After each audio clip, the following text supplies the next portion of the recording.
వస్తుంటే అవి సక్రమైన పద్ధతిలో ఖర్చు పెట్టకుండా క్యాంపులు నిర్వహించకుండా తప్పుడు బిల్లులు రాసి డబ్బులు కంకెరీ చేస్తానని చెప్పేసి వినిపిస్తూ ఉంది.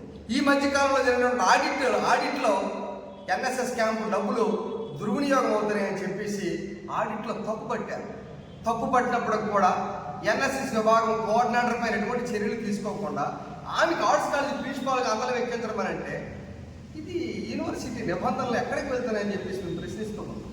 అంతేకాదు, గతంలో ఇంగ్లీష్ అసిస్టెంట్ ప్రొఫెసర్ ఒక ఆయన ఉన్నారు. కంప్యూటర్ కొనుగోలు కుంభకోణంలో లక్షలాది రూపాయలు చేతులు మారి అని చెప్పేసి ఆయన మీద 3 సార్లు ఢిల్లీ నుండి ఎంక్వైరీకి వచ్చారు. ఎంక్వైరీ నిర్వహించారు. ఎంక్వైరీ రిపోర్ట్ ఏమైంది, ఆ డబ్బులు ఏమైంది, కానీ ఈ రోజు కూడా ప్రొఫెసర్గానే కొనసాగుతూ ఉన్నాడు. కాబట్టి ఇలాంటి అవినీతి, అక్రమాలు, అన్యాయాలు, అడ్డగోలు నియామకాలు అన్నీ జరుగుతున్నప్పటికి కూడా ఉన్నతాధికారులు కానీ, రాష్ట్రంలో ఉన్నటువంటి జిల్లాలో ఉన్నటువంటి మంత్రులు కానీ, లేకపోతే ఉన్నత విద్యాశాఖ మంత్రి కానీ కనీసం పట్టించుకోకుండా నిమ్మక నీరుతో వ్యవహరించడం అని అంటే దళితుల హక్కుల్ని కాలరాయడం అవుతుందని చెప్పి సందర్భంగా మీ దృష్టికి తీసుకొస్తూ ఉన్నాం. ఇక్కడ ఒక బెస్ట్ ఎగ్జాంపుల్ ఏంటంటే హక్కుల్ని హరించే విధంగా ఈరోజు అంబేద్కర్ యూనివర్సిటీలో పరిస్థితులు కొనసాగుతున్న అనడానికి ఒక నిదర్శనంగా చెప్పుకోవచ్చు. అంతేకాదు, నిమ్మ వెంకట్రావు వెళ్తూ తన అనుయాయులకి, తన కులానికి ఇష్టానుసారంగా రిజర్వేషన్లు కల్పించడమే కాకుండా ప్రమోషన్లు ఇచ్చి వాళ్ళని ఆదుకునేటువంటి పరిస్థితి చేశాడు. అసలు ప్రమోషన్లకి, ఆయన ఇస్తున్నటువంటి రిజర్వేషన్లకి ఎక్కడా పొందలేనటువంటి పరిస్థితి నెలకొనబడింది. వీటన్నిటిపై ఆయన టైంలో కూడా ఇంజనీరింగ్ విభాగంలో కానీ, లేకపోతే కాలేజీ అభివృద్ధికి సంబంధించి యూజీసీ నుండి వస్తున్న నిధుల్లో అనేక రకాలుగా గోల్మాల్ జరిగినటువంటి విషయాన్ని కూడా ఉన్నతాధికారుల దృష్టికి తీసుకొని వెళ్ళాం. రాష్ట్ర వ్యవసాయ శాఖ మంత్రి గౌరవనీయులు అచ్చెన్నాయుడు గారి దృష్టిలో కూడా పెట్టడం జరిగింది. కానీ ఈరోజు కూడా ఎటువంటి హెచ్చరికలు లేవు, ఎటువంటి పనిష్మెంట్ లేదు, ఎటువంటి ఫలితం లేనటువంటి పరిస్థితి కొనసాగుతాం. అంతేకాదు, రిటైర్డ్ ఉద్యోగుల్ని నియమించొద్దని చెప్పి రాష్ట్ర ప్రభుత్వం ఒక జీవో ఇచ్చారు. దాన్ని అనుసరించి రిటైర్డ్ ఉద్యోగస్తులందరినీ వీసీ గారు తొలగించారు. మళ్ళీ ఇతర రిటైర్డ్ ఉద్యోగుల్ని రిజిస్టర్ గారు సూపరింటెండెంట్ గాను లేకపోతే పిఏ గాను చేసుకున్నటువంటి పరిస్థితి కొనసాగుతుంది. వాళ్ళ మీద అనేకమైనటువంటి ఆరోపణలు ఉన్నప్పటికి కూడా జీవోలు పక్కన పెట్టి, ప్రభుత్వ నిబంధనలు పక్కన పెట్టి, యూజీసీ నార్మ్స్కి వ్యతిరేకమైన పద్ధతిలో ఈరోజు ఇక్కడ రిజిస్టర్ గారు కానీ, వీసీ గారు కానీ వ్యవహరిస్తున్నటువంటి తీరు మనకు కనబడుతుంది. అంతేకాదు, ఎగ్జామినేషన్ డీన్గా యూజీసీ నార్మ్స్ ప్రకారం ఎవరైనా పనిచేస్తే 3 ఏళ్లకు మించి పనిచేయడానికి లేదు. కానీ ఇప్పుడున్నటువంటి ఎగ్జామినేషన్ డీను గత 8 సంవత్సరాల నుండి పనిచేస్తూ ఉన్నారు. ఆయన్నే కొనసాగిస్తూ ఉన్నారు. ఆయనకు అనేక రకాలైనటువంటి పదవులు ఇస్తూ ఉన్నారు. ఈయన ఎందుకు కొనసాగుతూ ఉన్నాడు? సంవత్సరానికి 1,00,000 ఆన్సర్ షీట్లు ప్రింట్ అవుతాయి.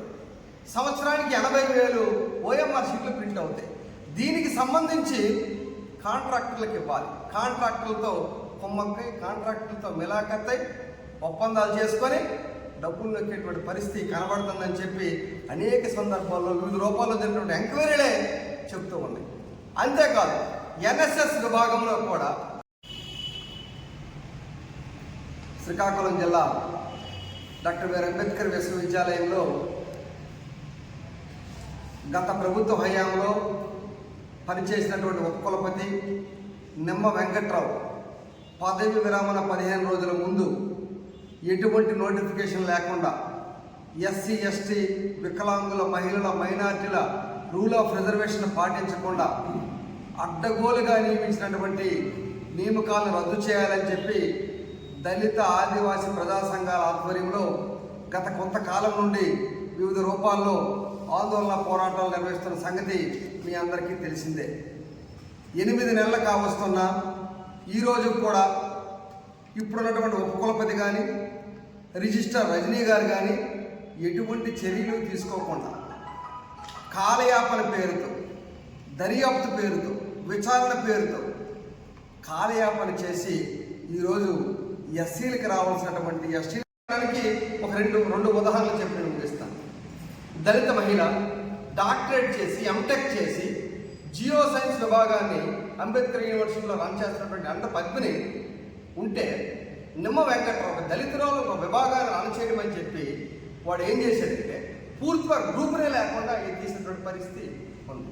ఆ రకంగా ఎండ పద్మిని పూర్తిగా ఉద్యోగం నుండి తొలగించేటువంటి దుర్మార్గమైనటువంటి ఆలోచన నిమ్మ వెంకట్రావు చేశాడు.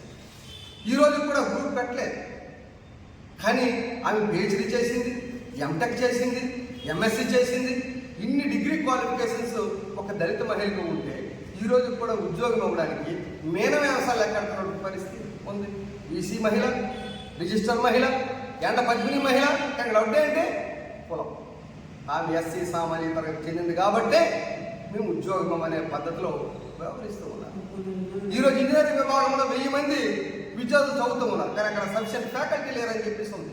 కానీ పద్మిని ఆ ఫ్యాకల్టీ అర్హురా, ఎందుకంటే ఎంటెక్ చేసి డాక్టరేట్ చేసి ఇవ్వడానికి వచ్చిన ఇబ్బంది అంటే రాజకీయ సిఫార్సులు కావాలా, అధికారుల సిఫార్సులు కావాలా, క్వాలిఫికేషన్ చూడమా, రిజర్వేషన్ చూడమా, ఇది మంచిది కాదని చెప్పి ఈ సందర్భంగా మీ దృష్టికి తీసుకొస్తూ ఉన్నాం. అలాగే లైబ్రరీలో లైబ్రరీ అసిస్టెంట్గా బీబీ సంవత్సరాలను పనిచేస్తూ ఉన్నాడు. ఈ రోజుకి ప్రమోషన్ ఇవ్వలేదు. కొత్తగా వచ్చినటువంటి బీసీ గారికి కలిస్తే ప్రమోషన్ ఇవ్వండి అని చెప్పేసి ప్రొసీడింగ్స్ ఇస్తే రిజిస్టర్ గారేమో నీకు ప్రమోషన్ ఇవ్వడానికి లేదని చెప్పేసి ఆయన అడ్డం పెట్టారు. ఎందుకు అంటే ఎస్సీ కులానికి చెందినవాడు కాబట్టి ప్రమోషన్ ఇవ్వమా? 9 సంవత్సరాలు చేసినట్టు ప్రమోషన్ ఇవ్వరా? ఇవ్వకుండా ఎంతకాలం అవుతారు? వాస్తవానికి ప్రొఫెసర్స్కే ఏమైనా పదవులు ఇవ్వాలి తప్ప అసిస్టెంట్ ప్రొఫెసర్స్కి ఇవ్వడానికి లేదు. డీన్గా చేస్తున్న అసిస్టెంట్ ప్రొఫెసర్, ఆర్ట్స్ కాలేజ్ ప్రిన్సిపల్గా చేస్తున్న వాళ్ళు అసిస్టెంట్ ప్రొఫెసర్స్, వీళ్ళందరికీ కూడా వివిధ రకాలైనటువంటి పదవులు ఇచ్చి వాళ్ళందరినీ ఎక్కిస్తానంటే దీని వెనక ఏంటి కథ? దీని వెనక ఉన్నటువంటిది ఏమిటి? కాబట్టి తక్షణమే రాష్ట్ర వ్యవసాయ శాఖ మంత్రి, విద్యాశాఖ మంత్రి జోక్యం చేసుకొని అంబేద్కర్ యూనివర్సిటీలో ఎస్సీ, ఎస్టీ, వికలాంగుల, మహిళా, మైనార్టీల రిజర్వేషన్ అమలయ్యే విధంగా తగు చర్యలు తీసుకోవాలి. 2019 నుండి 2023 జనవరి వరకు చేపట్టినటువంటి నియామకాలన్నీ కూడా రద్దు చేయాలని చెప్పేసి దళిత సంఘాలు చేసే పక్షంగా మేము డిమాండ్ చేస్తామన్నాం. ఎందుకనంటే 2019 నుండి 2023 జనవరి వరకు పాలక మండలి అనుమతులు లేకుండా ఇష్టానుసారం అడ్డగోలుగా వచ్చినటువంటి ఉపకులపతులందరూ లక్షలాది రూపాయలు దండుకొని ఉద్యోగాలు వేసేటువంటి పరిస్థితి ఉంది. ఒక రాజకీయ నాయకుడి సిఫార్సు చేస్తే రిజర్వేషన్ చూడలేదు, ఒక అధికారి సిఫార్సు చేస్తే రిజర్వేషన్ చూడలేదు. ఒక్క ఎస్సీ, ఎస్టీ దగ్గరికి వచ్చినప్పటికీ రిజర్వేషన్ చూశారు. మిగతా వాళ్ళందరికీ ఇష్టానుసారంగా అందరినీ నోటిఫికేషన్ లేకుండా ఎస్సీ, ఎస్టీ, వికలాంగుల, మహిళల, మైనార్టీల రూల్ ఆఫ్ రిజర్వేషన్ పాటించకుండా అడ్డగోలుగా నియమించినటువంటి నియామకాలను రద్దు చేయాలని చెప్పి దళిత, ఆదివాసీ ప్రజా సంఘాల ఆధ్వర్యంలో గత కొంతకాలం నుండి వివిధ రూపాల్లో ఆందోళన పోరాటాలు నిర్వహిస్తున్న సంగతి మీ అందరికీ తెలిసిందే. 8 నెలలు కావస్తున్నా ఈరోజు కూడా ఇప్పుడున్నటువంటి ఉపకులపతి కానీ, రిజిస్టర్ రజనీ గారు కానీ ఎటువంటి చర్యలు తీసుకోకుండా కాలయాపన పేరుతో, దర్యాప్తు పేరుతో, విచారణ పేరుతో కాలయాపన చేసి ఈరోజు ఎస్సీలకు రావాల్సినటువంటి, ఎస్టీలకు రావాల్సినటువంటి రిజర్వేషన్ హక్కుల్ని హరించే విధంగా ఈరోజు అంబేద్కర్ యూనివర్సిటీలో పరిస్థితులు కొనసాగుతున్నడానికి ఒక నిదర్శనంగా చెప్పుకోవచ్చు. అంతేకాదు నిమ్మ వెంకట్రావు వెళ్తూ తన అనుయాయులకి